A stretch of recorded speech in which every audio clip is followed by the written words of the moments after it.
Yo, yo, yo. Hey, guys, welcome back to another awesome edition of the Best Practices Show podcast. My name is Kirk Behrendt, and my job is to help you create a better practice and a better life. And I was shooting a podcast with the team at Dental Intel, Katie Poulsen and Jessica Lamers. And we had such a good time, I thought we would publish this as a crossover episode. So listen up. I know you guys will enjoy it. And we'll see you soon.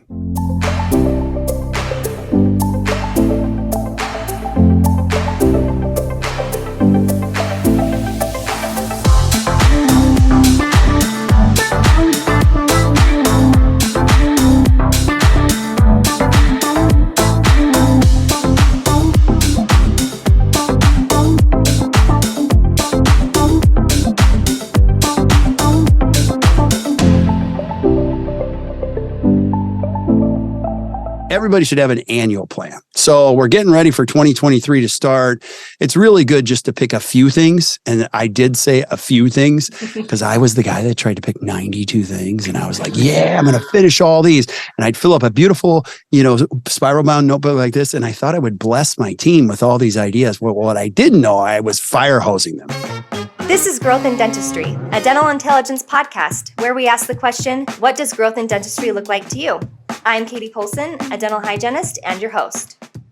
Welcome to Growth in Dentistry, a dental intelligence podcast. I am Katie Poulsen, and we are, well, first of all, a big hello to anybody who's first-time listener. So grateful to have you here. This is a 30-minute actionable podcast, and we tackle a problem that we're trying to solve. And today we're talking about having the best last quarter ever and what that entails. And we've got an awesome guest today. I love him dearly, and I'm sure if you listen to dental podcasts, you've heard of him too, but it's Kirk Behrendt from Act Dental, the Best Practices Show. He's awesome, but we'll help introduce him in just a minute. I have my trusty co-host today who's going to help me out with some questions, Jessica Lamers, because those of you who have listened to the show might hear something a little bit differently, and it's called Katie's Phoebe Friend's voice, and it's very raspy, and I won't make you listen to it much longer. That I did have COVID last week, so all is well. It was my turn to have it, but we're struggling a little bit in the voice department. But I wanted to do a little bit of intro and also talk to you about some of the things that we have coming up. So first of all, if you are a fan of Facebook, you can find us there at the Dental Intelligence community there, and come join like-minded data nerds and learn about automation and how that affects your practice. And it's a great place to be. If you are not a current customer and you want to be one, you can go to get.dentalintel.com/podcast. Listeners to our show get $50 when they complete a demo. And that link will also be in our show notes. And lastly, for those of you that listen to dental podcasts, more than likely you've heard of Voices of Dentistry. Maybe you've even been, but if you haven't, it's a conference unlike any other conference I've been to. It's super fun. You can get continuing education. You can rub shoulders with some really amazing people, and you get to meet and talk to some of the people that you probably have been listening to for a long time and learning from. So it's an awesome show. And the reason why I'm bringing that up today is because we're giving away some free tickets or free admission to that show. And so that show is January 20th, 21st, and January 20th and 21st in 2023. Woo!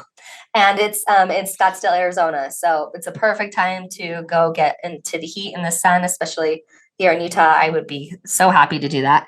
And just come join us. So if you want to email me at kpoulsen, Poulsen, at dentalintel.com. I'm just going to give them away to the first people that email me. So I'll make sure that link is also in our show notes. So without further ado, so grateful to have you, Kirk on. Oh my gosh, we're off to a great start. Hey, I'm going to change my name now, Kirk on. I like that. It sounds like keep things rolling here, Oh my gosh. Anyway, welcome to the show.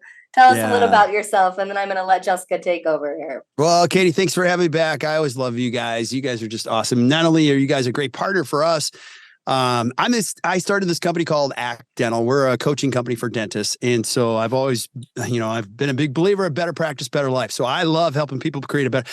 People always come to me and they're like, oh my gosh, I need to make more money. I think we can help people make more money than anybody, but life is the reason why you started this in the first place. So a lot of our practices work 32 clinical hours. They have a great life. They love what they do. They keep it, tight. They have a great team, and they enjoy the road ahead. So, and I love the topic for today. And so, Jessica, you're new to this whole conversation, but put your seatbelt on because we could be here for a while. This is going to be fun. I love it. It's good stuff. But no, I have a podcast too, and I just enjoy. I mean, as you, Katie, I just love CE. I love this profession. It's one of the greatest professions ever. It's extremely noble. Just a lot of good people. And if you're listening to this, a lot of you got the same start that all of us had. I just love going to CE. I enjoyed the people. I enjoyed the conversations. I got excited learning. I didn't think, I was a terrible student in high school. And then my mom was like, you like going to these courses? Why didn't you like that in high school? I'm like, I don't know, but I really enjoyed it. And then also the conversations afterwards, whether they be in the bar or in a cab or whatever, is just on the side, you see so many great people that are just willing to help you. And so that's kind of how we got here. Yeah, that's exactly how we got here. Yeah. I can definitely relate to the whole, why didn't you like going to school, but why do you like going to these? It's you find your niche and your people that you just get along with, and you have a passion to keep getting more knowledge and data and connections. Today's topic, case acceptance can kind of be tricky this time of year. We have people that want to use up benefits, but funds are also limited due to holiday spending and a looming recession to that. And we are sure that there are practices looking for some advice on managing those waters. What advice do you have for practices trying to optimize end-of-year benefits and getting patients to say yes at the same time? Yeah. So end-of-year benefits. Now, I'll just start by saying this, and then we'll go into the details of it. I think as a dentist or anybody, you always got to be thinking the best is ahead. That's just a fundamental thing. It's called a future pull. It's very important for all of us psychologically. So I love the idea of a quarter being ahead, but I also like the idea of next year, the year after. That's why we have each one of our clients do a 10-year, 3-year, 2-year, 1-year plan, is just to think better. Now, a couple of things. Let me start here.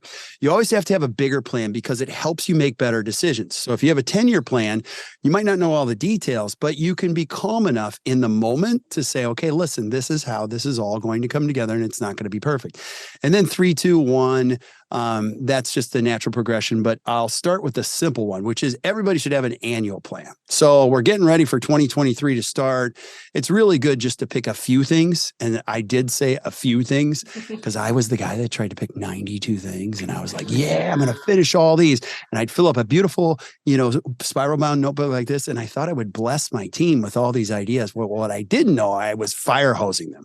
So now with the help of a coach and an operating system, I'm a big fan of the traction operating system. If anybody's familiar with the EOS, which is you figure out who you are, which is your core purpose and your core values and why you do what you do. And you get really clear about that. And then you determine your 1-year plan.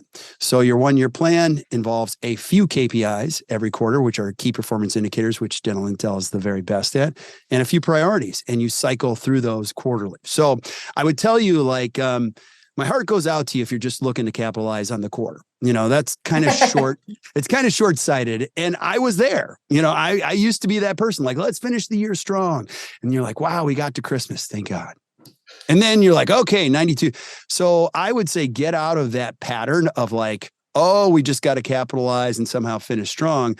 I would tell you every quarter is the best quarter. And I don't subscribe to the whole downturn. So people go, oh, that's a slow month. Get rid of that right away. If you have a slow month, that's a pattern in your brain. That is not a pattern in your practice. That is, you've created that self-fulfilling prophecy. My son goes to this new baseball, club team. And the coach said, please forgive my French, but he said, don't ever say you suck. Don't ever tell yourself I suck, because the second you tell yourself you suck, you do. You believe it. We don't do that here. And I was like, I love this. You don't put yourself down or tell yourself patterns. So I'm going to start with that just because I love it when practice is no, we're ahead. The Q4 is gravy. So, and the other thing I would say about capitalizing on insurance benefits. Now, let me just say this because I'm 52 and I don't care anymore. I'm just going to tell you the truth. So if you were looking for a soft podcast today, you're not getting it. So if you're looking to capitalize on insurance benefits, I get it, but you're also building more of that. You're just building more of like, what can insurance pay for? Now there's a certain truth to that, but you don't want, that shouldn't be the focus of all your phone calls. It shouldn't be the focus of all your energy. The focus of your energy should be like, how do we do our best for our patients all the time? And we're building these annuities that mature, maybe not at our own speed, but they mature eventually. And I think that's a better, healthier way to think about it. And I have young dentists that are like, no, I've got so many people in the queue right now, and we're just taking really good care of them. And we do these little, like they decide ultimately on these treatment plans. And when they do, man, it keeps us crazy busy. And that speaks to your systems. So I'm a big fan of like thinking bigger than that, and then also taking it to an operating system that's 13 weeks. So again, I'm giving you a long answer for this, but like I'm going to give you, like, guys, if you're listening by this far into the podcast, I'm going to give you the whole secret. Is like, it's so cool because every human being can get around 13 weeks. I do the same thing with my team. We figure out what we want to do for the year and we just break it down into quarters. Mm-hmm. And so I have 18 people on my team. 18 people can get around getting 3 things done. 18 people can get their brain around achieving 5 metrics, which are leading indicators, which lend itself to the lagging indicators. You can't get your brain around everybody trying to do everything and just finish strong. It's too hard. And once it's really cool, once you get into this pattern, which is a better pattern for everybody that's listening, you start to teach yourself a story. You're like, wow, we actually did all that last quarter. And then you sit with your team and you go, so what's that mean to you guys? Well, I think we could do more. And you as a leader go, what? What did you guys just say? I think we could do better. And you're like, whoa, that's crazy. What do you think we could do? And it becomes their idea. And that's the fun part of being a leader. Everybody dreams of having that, but a lot of times people don't know how to get it. And I'll tell you, don't think any farther. Some of the best businesses in the world, businesses that do $180 million a year, use this exact system. So don't tell yourself, oh, I'm a dental practice. It's different. That's the ultimate lie. Right. Use a simple operating system like Gino Wickman's. And we teach it our own way, but it's the same principles, just simple, keep it simple. So, I'll pause there because I could talk for an hour on that. So does Jessica, and then also too, I think when it comes to Maxima, let me get into the specifics. All of this is really done in the huddle for the most part. Having an incredible huddle is like 90% of it. And let me give you an example. A great huddle really run very well. You have somebody who is a champion of certain things, past due balances, people that should be in. So let's start with past due balances. I would love to come work the front desk of one of your offices. It would be so fun. I would have so much fun. I would take control of that. I would pull everyone's past balance. I would start in the schedule today. And I would tell everybody in the huddle, okay, guys, listen, before she goes back, she comes to see me. She owes us $1,700. I'm going to collect it all before we start. We good? and once you start to do that, everyone goes, wow, you collected the $1,700 before we start. Yeah, because you don't do that. You start to repeat patterns and the balances grow and people don't show. And you got to have somebody who's like, no, I want to win in this department, and here's one more thing about the money. Like a lot of dentists get stuck on the money. Listen, money is to your practice what oxygen is to your body. Without it, both die. Okay. And you're giving it all away. So you have to have somebody who feels they're not mean. They're not aggressive. They just go, no, we got to get paid for what we do. Yeah. And so I think to your question, when it comes to finishing the year strong or getting caught up on balances, I could sit in any huddle and tell you, okay, we're missing $10,000 today. Let me collect it before you see these patients, because it's not about the money. We're going to stop the behavior. We're going to stop the behavior of people just showing up, getting free dentistry, and then we kind of ask for it. Maybe, no, you should be paid for what you do. And let me put one more layer on that because that's what I love to do. I think money spent on dentistry is one of the best investments a human being could ever make. Everyone in your practice has to believe that. It is a tragedy if anyone in your practice thinks what we do is expensive. It's not really worth it. That is failure at the highest level. Now, my heart goes out to you if you're in that place, but I would tell you, don't stay there. You've got to get your team immersed in education. You got to get them involved. Like I could show you statistically that money spent on your oral health is going to improve your life. It's going to improve the quality of your life, possibly the length of your life. Like you will be a so happy person if you make this investment in your oral health. Now, that's what I believe. So that's going to translate in how I communicate, how I talk, how I make eye contact. And I think the person who does that, it should be everybody, including the dentist. Right. I mean, you're going to feel that if I work your front desk. If I work your front desk, I'm going to tell you, Mrs. Jones, it is a considerable investment, but you are worth every penny.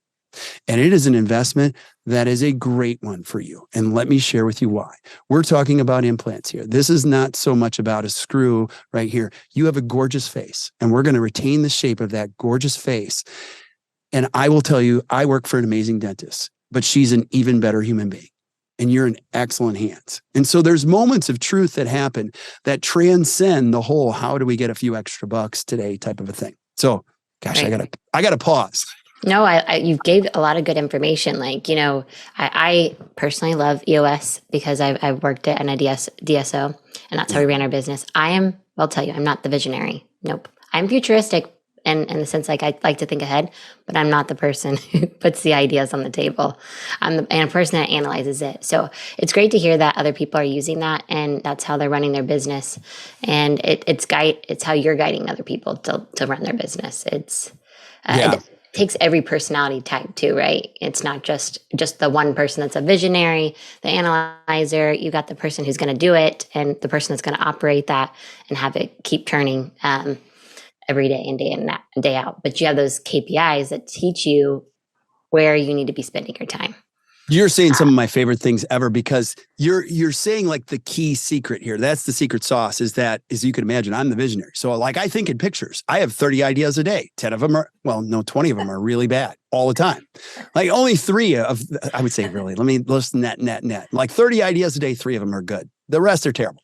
So like that every business needs 2 people. It needs a visionary and it needs an integrator, somebody who's all about details, somebody who says no, somebody who organizes the money. And when you put those 2 together, it's magical. It's absolutely magical. And you don't have to look far. I mean, Steve Jobs, Wozniak, every single business has a thinker and a doer. And so it's important. And when I read the book, I was like, oh my gosh, this is like therapy at the highest level, because now I know who I am, because I was trying too hard to be both of those people. And that's a disaster in itself. and also you need people that can think better to improve things. And so everybody has a place on that. So I don't know. It's fun stuff. And that's for a different episode. But I totally. I wasn't going to talk very much because I don't want to make it so people have to listen to my voice, but I do want to point out something that you said that I really loved, and that in regards to getting people to invest in the idea of that dentistry is the best place that you can spend your money. And I think specifically right now with, like, as she framed the question, case acceptance at the end of the year can be a little tricky, especially with big cases, right? People aren't more willing to spend money on larger cases. And for most dentists, those are the things that they like to do more. But also, whether we're in a recession or we're not, we're headed there. It's on the minds of people right now of how do we get people to say yes to treatment. For sure. And I think that just takes it very basic. That's like, if everyone has buy-in on your team that this is the most valuable place that people can spend their money, then that will trickle into every aspect of case acceptance, in my opinion. 100%. I love what you're saying. Couple things that I always say or teach about this is that, number one, just to piggyback on dentistry is the best investment. Dentistry, according to who you listen to, is a $350 billion industry. It's not going to dry out. Like everyone's like, it's going to dry. No, it's not. Like, that's silly. Every expert believes and agrees by 2030, it'll be 700 billion. Wow. Like billion. And I did say billion. Yeah. So like, if you're sitting there going, nobody's coming to my office, like that's a problem. Okay. Everybody, like, first of all, like, you got to believe like what you do is great. And everybody's got to understand, like, money spent on dentistry is one of the best investments. Well, let's start there. So that's number one. Number two, you got to build a process, because if you're looking, and I often have trouble with the title, like how to get patients to say yes, even though I put it in there and I disclaim, I dispel it. You can't get anybody. If you're in a game where you're just trying to get people to say yes, how pitiful is that? I wouldn't come to your practice because you're just trying to get me to say yes. My whole thinking is like, how do we build a system in which we find out who people are, find out what they want, and we just build it. And so they ultimately say, I want to do this, and they value it. Now, this is sales training 101. Anytime the price is too high, the value is too low. period, exclamation point. So if people aren't saying yes, your fee is too high and you have not created any value for human beings. Yeah. When you start to create more value, people will go, I thought it was going to be about that much and I want to do this. And you go, what'd you say? And they're like, wow, you actually said yes. Like, I mean, I have practices that are like, I don't know where to put these people, but I would tell you there's no magic. If you went to visit them, you go, wow, they're excellent commuters. Wow, they really use the camera. Wow, they ask great questions. Wow, they're really committed to finding out the stories behind these people. There's a missing component to the whole conversation called trust. I am only going to reach into my pocket and spend my discretionary dollars with somebody who I look in the eyes of I go, you're my person. Yeah. Like, I trust you and I am going to give you a lot of money because I value what you do and I value it for me. And so here you go. You guys are all spending, everybody's listening to this. You're spending tons of money. Like anyone who says we're headed for a recession, we are, but you're not going to go pump the brakes. Like, you're still going out to eat. You're still spending all the money on the things that you want. And so your job as a dental care provider is, how do we get people to want what we do? I actually think, let me go on a side. I think you should actually take the word need out of your vocabulary. Nobody needs dentistry. They don't need it. You say you need a crown here. I would go, excuse me. Like, when people have demonstrated they don't even need teeth. People can eat chicken on a bone. They don't need teeth. They can actually live without teeth. Like, how dare you say you need teeth? Like, you don't need teeth. That is a lie.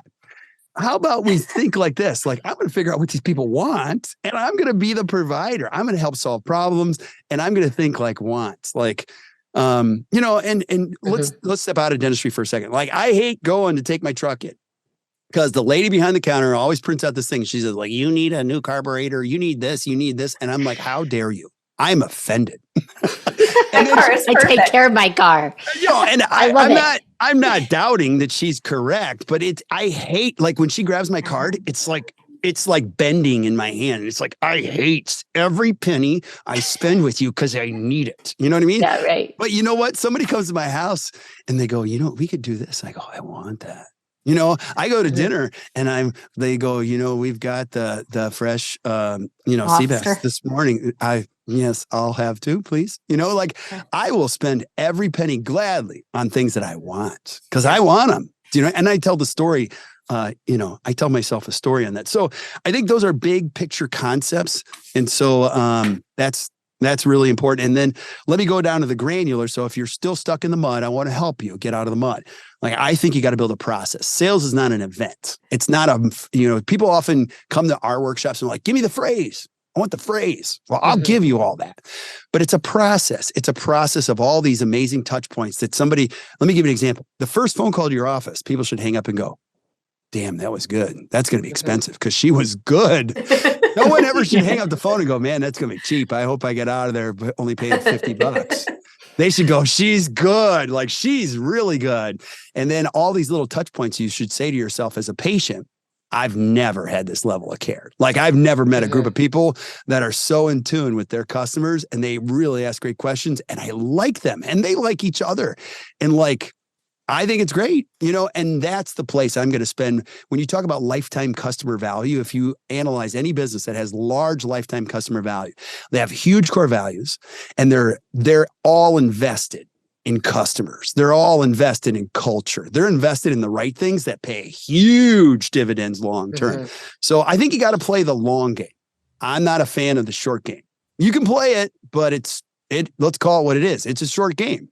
Yeah. You're going to get a few extra bucks. You're going to get a few extra patients and rinse and repeat. Sounds like a tough road, long term. And the other thing too is like, I get it. Everybody's in different phases of the PPO game, but ultimately what you have to do, and I don't want to go down the road of PPO because I could spend 4 hours. People have to start paying your full fee, period. If you're only charging people a fraction of your fee, you are not creating value for human beings. You have patients in your chair and they are coming to you because you're on a list and you're cheap, and that's hard to hear. But over time, what you can say is, no, I'm getting paid full fee eventually. And I have young dentists that are 34 and they're like, holy crap, I just dropped my last insurance.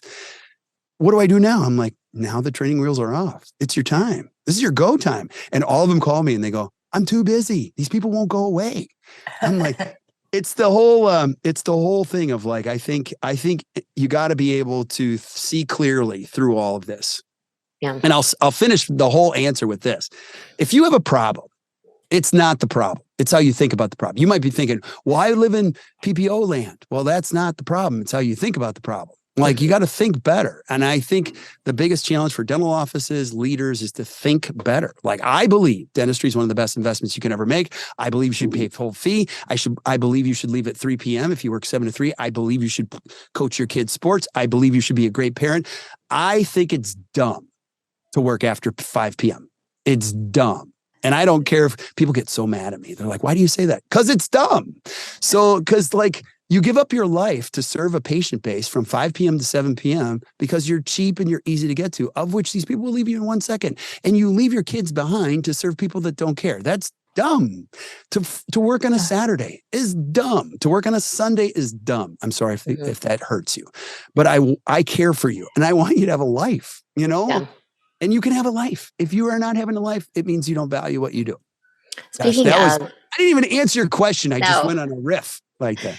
Well, speaking of like, valuing others, and, I think oftentimes doctors are like kind of playing with the idea of like they want to give their team a little extra at the end of the year. What advice do you have for managing team appreciation at the end of the year? Oh, you're talking my language now. I think your team members should be the highest paid ever in their industry, in your community, ever. All year long, not just at the end of the year. Not all year long. This is my opinion, and you don't have to like it. Bonuses don't work. They just don't. Some people have figured out a bonus calculator system, and we could argue that's debatable. Bonuses come and go based on the health of the business.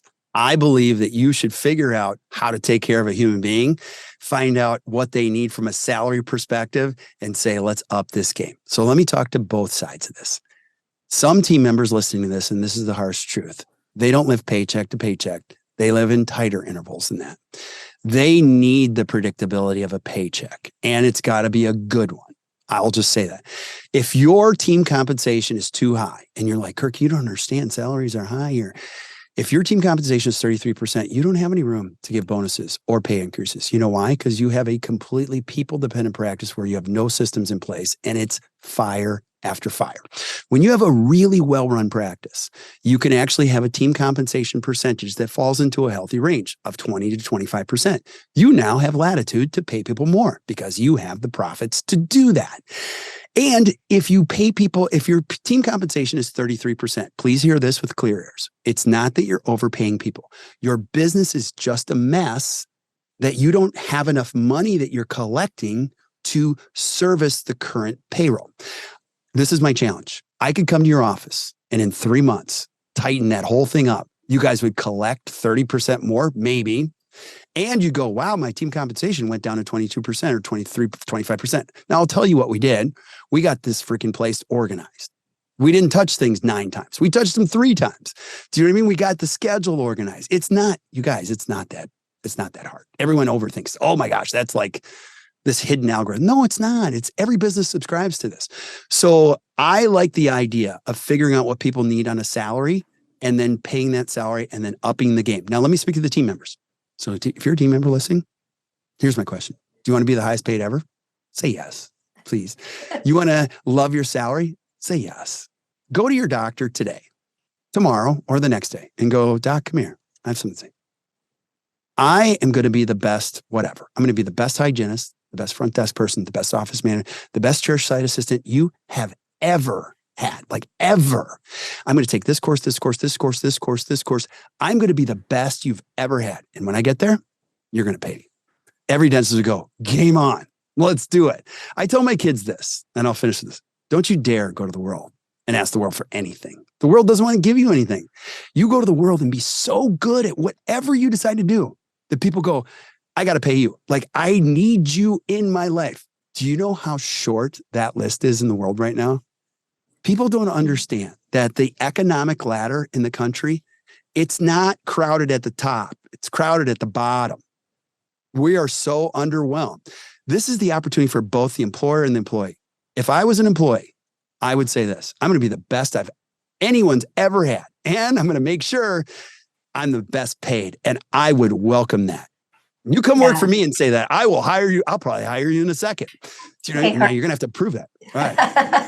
All right. So I love that. I have a course called The Irreplaceable Hygienist that I've given a couple times, and it's based off of that entire concept of if you are underwhelmed with your salary or where you are in your career as a hygienist, you have to start with like, what can you provide and be the best at that, and then ask for it. I love that idea. I want to take your course. Like that's you're speaking my jam. And if you're listening, you got to take her course. Like, take her course. But the thing is like, I love that when we ask you this question about the end of the year, like, and team appreciation, is that like, if this is something that's really driving for you, like really like hitting home, that like maybe I spend my end of the year trying to figure out how to compensate my team better, then that's something that, Yeah. So let me go on the team appreciation thing. It should never be done at the end of the year. That's sad. It's just sad. Like, I think you should think bigger than that. I think you should think quarterly, regularly. Like, I have a lot of teams that do Thirsty Thursdays on Thursdays. They just stop for an hour and they sit in the back and they might enjoy like a cocktail or just being together. And they just say 2 words. Thank you. That's all they do. They say thank you. I do it quarterly. I'll tell you what we do. You don't have to do this, but we land the plane a full week per quarter. So every quarter we land the plane, which means we don't do anything. We all spend our time together. We plan, we think, we talk, we prepare. And then the traction team, our leadership team, meets on Tuesdays, a full day. And we do education. And then Wednesday we meet as a team. And on Wednesday night, we go out to the best dinner you've ever had. I laugh so hard that I should wear adult diapers. Like, it is so much fun. And so it's a regular appointment. I'm a big fan of atomic habits. Like, don't try to do something once, build a habit. So we build that as a habit, and then we stack on top of the habit, which means every Wednesday night, I'm hugging people, talking about how fun this is. And then Thursday, we do our departmental thing. So I would tell you the end of the year is it's not horrible, but it's not a good thinking. You should be gratitude. According to the Department of Labor and Statistics, the number one reason people quit their jobs is they don't feel appreciated. Now, one more layer I'll say is this, because I'm not giving you the answers you want. I'm going to give you different answers. We do what are called check-ins. So everybody in my company is required to get a check-in. It's a sit down where we ask you, how you doing? Like, what's your personal high? Personal low, professional high, professional low, and what can we help you with? You don't have to tell me anything if you're an employee. If you're going through a rough time, you don't have to, but we leave space for it. We leave space for it and I've had team members cry and they're like, I got stuff going on. I'm like, you know what I need to tell me? All I need you to know is I care. And that happens regularly. And you would not believe how powerful that is. Like, you got to leave space. And some dentists go, well, I can't do that. I'm too busy. Well, that's terrible thinking, because when you lose a great team member, you don't just lose a great team member. You lose all the stuff that comes with it, how you feel, how they make other people feel. Like, so I think the game has changed since COVID. And I think our new thinking is you got to go all chips in on building a culture. It is not a cliche. Yeah. It is not a ploy. It is not a strategy. It is like your only thing. Because when you get right people, right seats, they do things you would never, like, I don't know half of what goes on in my company. Actually, that's not true. I don't know 90% of what goes on in my company. I'm in a game of creating leaders. Like, so I don't know. I often don't play well. Like, when people go, give me the answer for how we throw an end of the year party. So I'm not giving you the answer. Then this is why I had you on and why I gave you the questions that I did, because in marketing, at least, you give them what they think they're searching for, but you give them what they actually want. Yeah. At the end of the day, you want a great team who freaking loves you. And they go, I could probably go across the street and make more money, but I freaking love who I am as a result of working here, because these people care. Yeah. Really good. Really awesome. So, it's been great. Jessica, you've been awesome. Thank you so much. Great job, Jessica. We're so proud of you. I just meeting you for the first time. You're going to do well here. So this is great. She's great. She's an awesome one. I normally we ask you this our question that we ask everybody in the show, but you're going to have to find Kirk's other show to listen to that, which was what does growth in dentistry mean to you? But you've already answered that, and it's a great episode. So you guys should go find that, go listen to it. I think actually We're going to repost that one. Sometimes we've been reposting some of our older ones just to get our new listeners listening to it. We'll do that one just so that you guys can listen. That was a great episode. So we'll launch that one again. So, well, Kirk, thank you so much. If people want to find you to help you make it so that they can give pay their employees more, where do they find you? Just, you can come over to actdental.com. It has all of our stuff. Check out the Best Practice Show podcast. But you can also listen anywhere. Like, you're going to find great help. So I'm so grateful for you guys. And like they always say in the South, I love how they say in the South, I appreciate you. I love that. I appreciate you. I have so many great friends. They say, I appreciate you. I'm like, oh, that just makes you feel so good. So God bless your soul. Bless your heart. No, it's bless your heart. That's right. Oh, that's cute. Well, this has been Growth in Dentistry, our Dental Intelligence podcast. Again, special thanks to Kirk for joining us. And we'll make sure to put those links also in our show notes to actdental.com and Best Practices podcast as well. Thank you to our marketing department for all their work on this podcast. And also, again, thank you, Jessica, for joining me. I'm Katie Poulsen. Keep growing.